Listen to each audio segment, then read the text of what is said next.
Coming up, the Grinch comes in many forms, but one could be porch pirates who stop by homes with the intent of stealing packages.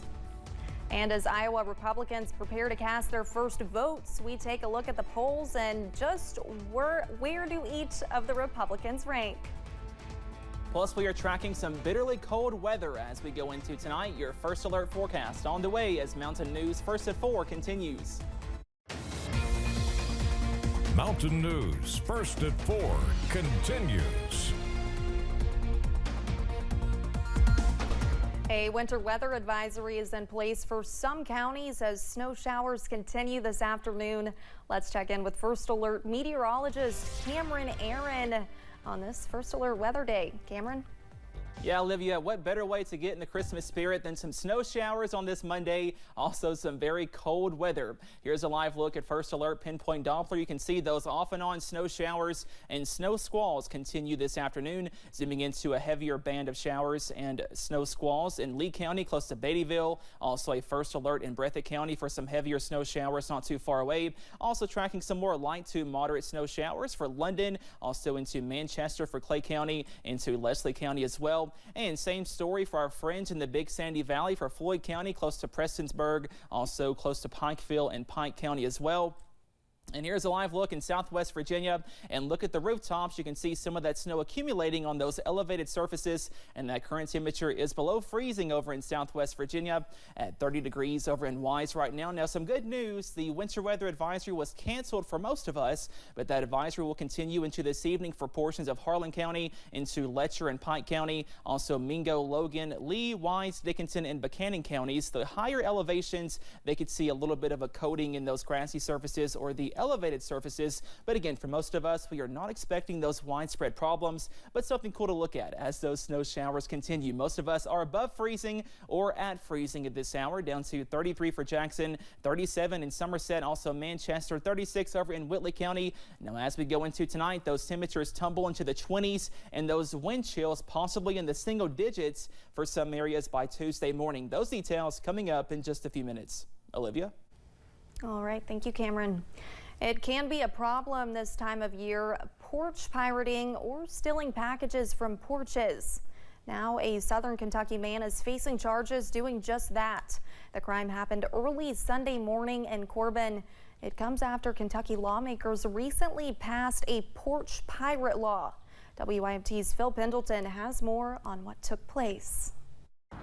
Corbin police had been told to look out for a man after a woman had called 911 claiming that someone had just taken packages from her porch. Police in the area had also received a number of complaints of similar activity in the Tri-County area. The suspect was seen riding a bicycle early Sunday morning away from where a homeowner had just reported the theft just outside city limits in Knox County.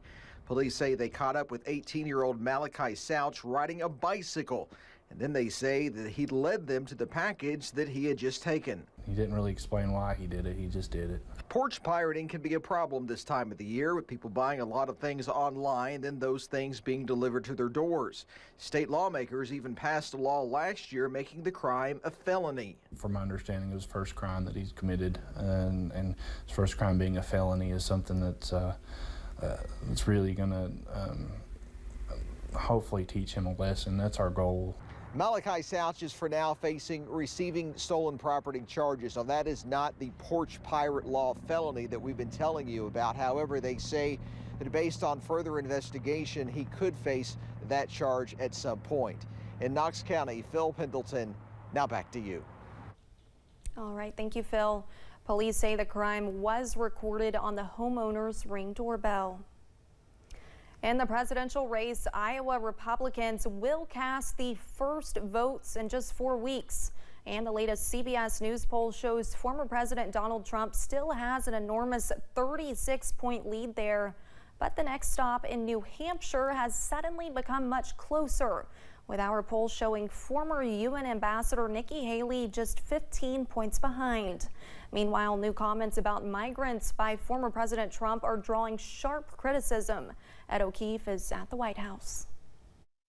I'm gonna fight for you.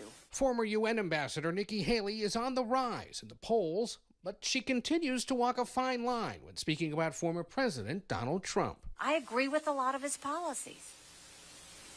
But rightly or wrongly, chaos follows him.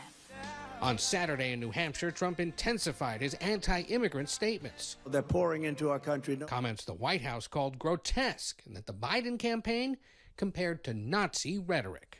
They're poisoning the blood of our country. That's what they've done. They poison mental institutions and prisons all over the world, not just in South America. They're coming into our country from Africa, from Asia, all over the world. Comments drew a sharp rebuke from at least one Republican opponent, former New Jersey Governor Chris Christie. What he's doing is dog whistling to Americans who feel absolutely under stress and strain from the economy and from the conflicts around the world. And he's dog whistling it to blame it on people from areas that don't look like us. Despite the criticism from rivals, the CBS News poll finds GOP voters in New Hampshire are most likely to describe Trump as a strong leader, who in their view has the best chance to defeat President Biden. But Florida Governor Ron DeSantis, who's running second to Trump in Iowa, warns even if Trump should lose there or in New Hampshire, he will try to claim fraud. If Trump loses, he will say it's stolen no matter what. Part of the reason Nikki Haley is doing better in New Hampshire than in Iowa, remember, is that New Hampshire's primary is open not only to registered Republican voters, but to independent voters who may be looking for a more moderate, or as the poll suggests, reasonable Republican. Ed O'Keefe, CBS News, the White House. Florida Governor Ron DeSantis talked about former President Donald Trump's comments at a rally in New Hampshire over the weekend. DeSantis said the record number of immigrants coming to the U.S. without legal status, saying, quote, they're poisoning the blood of our country. The Florida governor spoke to the media during a gaggle after a town hall in Adel, Iowa. So here's the thing. This border is such a disaster. What's happening in this country is terrible. This is like a huge issue for Republicans that would be very beneficial. I mean, obviously we want to solve it, but Biden's not going to solve it. It's a huge liability for Biden. And guys like me have a great record on it. I think I have credibility when people look at what I've done in Florida, that when I say something, I'll follow through. So we will follow through on the border. DeSantis also described the situation as a tactical mistake. One of America's most popular beer brands may have trouble reaching store shelves next year.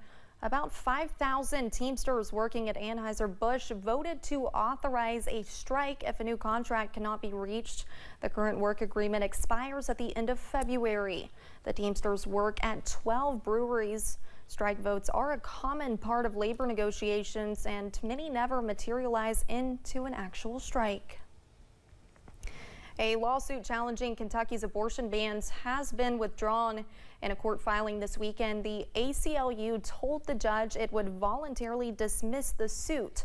Attorneys filed the lawsuit less than 2 weeks ago on behalf of a Kentucky woman referred to as Jane Doe. It was seeking class action status. At the time of filing, Jane Doe was about 8 weeks pregnant. Last week, lawyers said the embryo no longer had a heartbeat.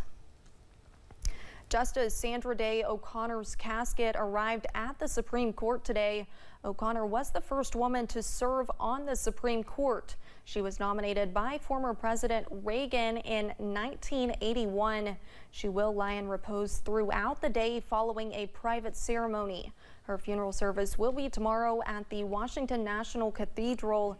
O'Connor emerged as a key swing vote on the court, guiding some of the court's biggest cases on issues like abortion and affirmative action. And coming up as First at 4 continues, an old way of travel is getting an upgrade as the United Kingdom company is creating a helium-filled aircraft. And the forecast remains wintry as we go into this evening, timing out those snow showers after this break.